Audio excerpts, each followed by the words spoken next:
Catherine, bienvenue à Un été politique. Je veux juste te faire remarquer que le premier ministre Couillard est arrivé à l'heure. Toi, un bon 30 minutes de retard. Et là, je me suis posé la question, mais qu'est-ce qu'elle a fait pendant ces 30 minutes-là? Puis là, je me suis dit peut-être qu'elle est en train de nous écrire un autre petit livre, elle a peut-être même déjà fini. Ça aurait pu être une option, mais comme beaucoup de monde, je me cherchais un stationnement. Ah! En fait. Puis j'avoue que c'est vraiment la chose sur laquelle je dois travailler, la ponctualité. S'il y avait une chose, c'est vraiment mon pire défaut, je pense, parce que je suis systématiquement toujours 10 minutes en retard, mais là, j'avoue, je me suis comme surpassée aujourd'hui. Vraiment désolée. On a le premier aveu, comme ça, ici, c'est bon. Catherine, tu es la plus jeune femme élue de l'histoire de l'Assemblée nationale. Tu es la plus jeune à l'heure actuelle. Comment on gère une carrière politique? Je ne sais pas si on peut employer ce terme-là, mais comment on gère, en fait, toute cette espèce d'ambiance-là, cette dynamique-là qui, nécessairement, n'est pas, on s'entend, n'est pas nécessairement créée sur mesure là, pour des jeunes femmes de ton âge, ou même des jeunes hommes, évidemment. Effectivement, mais en même temps, je pense que tout le monde part un petit peu sur la même ligne quand on se lance en politique, quand on arrive à l'Assemblée nationale.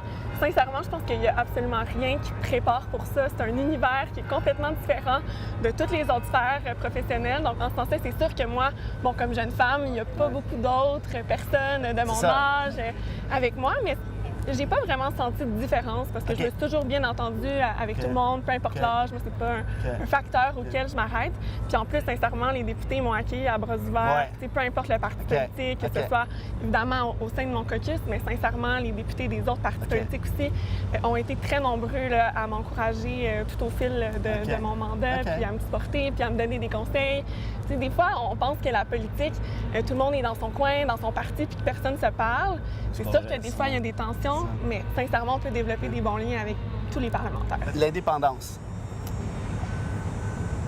Ça, c'est une autre affaire que je n'avais pas vue à l'époque. On a un 30 ni plus ni moins, un petit peu plus, un petit peu moins. Ça commence à être faible, ça commence à être bas. Évidemment, j'ai compris qu'une des raisons de ton engagement politique, notamment chez le Parti québécois par définition, c'est l'indépendance. Encore une fois, comment tu concilies ça avec peut-être le fait que la population n'est plus là, ne s'intéresse plus à cette question-là? Moi, c'est clair, c'est la motivation première à mon engagement politique. Mais c'est quand même pas rien que, bon an, mal an, on est encore entre 30 et 40 d'appui à l'indépendance. C'est sûr que c'est plus faible que ce que ça a déjà été, mais on oublie trop souvent qu'un an aussi avant le référendum de 95, on n'était pas loin aussi de ces chiffres-là. Quand le débat n'est pas sur la table, quand c'est pas dans l'actualité, puis on s'entend, là, ça fait 20 ans qu'il n'y en a pas eu de référendum sur la souveraineté. J'avais 3 ans, là, imagine. J'ai aucun souvenir, moi, de référendum de 95. Donc, c'est sûr qu'on peut se décourager puis dire on a baissé puis tout ça. Mais en même temps, c'est tellement un projet qu'on portait beaucoup de gens. Comment on la renverse, cette tendance-là? Bien, moi, je pense que c'est en faisant la promotion de notre projet. Mais vous la faites pas? C'est faux, parce qu'on a plusieurs initiatives. Mais c'est pas parce qu'on ne paraît pas dans les médias qu'il y a du travail qui est fait. Là. Je ne veux pas blâmer personne. Non. Mais ça ne sent pas visé du tout.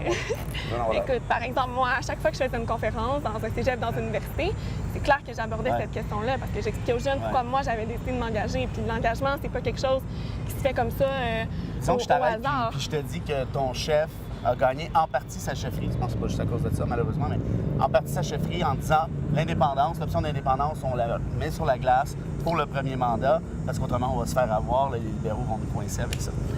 C'est pas un message un peu contradictoire? Moi, je pense pas. Je pense pas que c'est de mettre l'indépendance sur la glace, de dire qu'on va faire un référendum dans le deuxième mandat. Je pense que c'est peut-être ça qui a été mal compris ou perçu. C'est la perception, tu as raison. Mais au contraire, c'est de se dire, donnons-nous toutes les chances d'avoir la victoire de notre côté la prochaine fois. Puis pour ça, on a besoin de temps. Je disais, moi, j'avais 3 ans au dernier référendum. Il y a toute une génération qui n'a pas entendu parler de l'enjeu. Qu'on soit pour, qu'on soit contre, il faut avouer que le débat, c'est pas fait. Puis les jeunes ne savent pas quels seraient les avantages ou les désavantages. Moi, j'en vois pas, mais il y en a qui devraient en voir. Donc, les désavantages d'être un pays.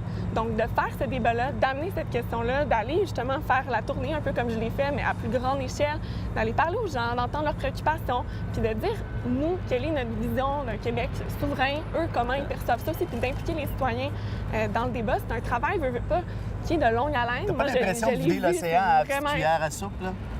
Bien, c'est certain que c'est beaucoup de travail, mais en même temps, tous les peuples du monde qui ont fait leur indépendance. Là, au Québec, ça fait seulement quelques dizaines d'années. vraiment il y a un mouvement politique organisé autour de cette question-là, mais il y a d'autres pays dans le monde que ça a pris même des centaines d'années. Donc, si ces gens-là s'étaient dit « Ah, c'est difficile, puis on va arrêter au premier revers, puis on va pas continuer », il y a plein de pays aujourd'hui qui seraient pas indépendants. Est-ce que tu n'as pas l'impression, en quelque sorte, de... Parce que je t'écoute, bon, je connais un peu ce que tu penses, ce que tu plaides, ce que tu écris. Tu es à gauche, jeune, indépendantiste. Est-ce que c'est pas un peu une espèce d'anachronisme pour toi d'être dans un parti qui est le Parti québécois, qui est considéré de plus en plus, je pense, à juste titre, comme un parti de boomer qui commence visiblement à s'essouffler? Est-ce que ça n'aurait pas été plus naturel, par exemple, d'aller chez Québec solidaire, par exemple? Sincèrement, quand j'ai voulu m'impliquer en politique, prendre ma première carte de membre, j'ai même pas considéré Québec solidaire. Je me suis posé la question, justement, récemment, tu sentais pourquoi... pas? Bien, pour moi, le Parti québécois avait toujours été le grand véhicule de l'indépendance, de la social-démocratie, parce que oui, je me considère comme une personne pragmatique, mais à gauche. Puis pour moi, c'était juste tellement naturel de rejoindre le Parti québécois. Puis effectivement, tu parles d'anachronisme. Puis je trouve qu'on me fait beaucoup sentir comme ça, justement, à chaque fois que j'interviens dans les médias. Là, je me fais souvent poser cette question-là. Je veux dire, c'est une bonne chose pour le PQ d'avoir un Mais je suis pas toute seule. Puis on va le voir aux présentes élections. Il y a d'autres jeunes candidats qui ont gagné des investitures dans des circonscriptions qui sont très bonnes pour le Parti québécois. Donc, je vais avoir des nouveaux collègues ça va faire du dans bien. la vingtaine, je l'espère. Oui, c'est le fun. On va être une belle gang. Ça va améliorer la représentation des jeunes. Après les prochaines élections, qu'est-ce qui se passe dans ton cas? Mais il y a toujours un risque en politique quand on se présente. Moi, quand j'ai choisi de me lancer pour le Parti québécois dans Marie-Victorin, j'étais allée affronter 5 autres personnes qui étaient dans la course.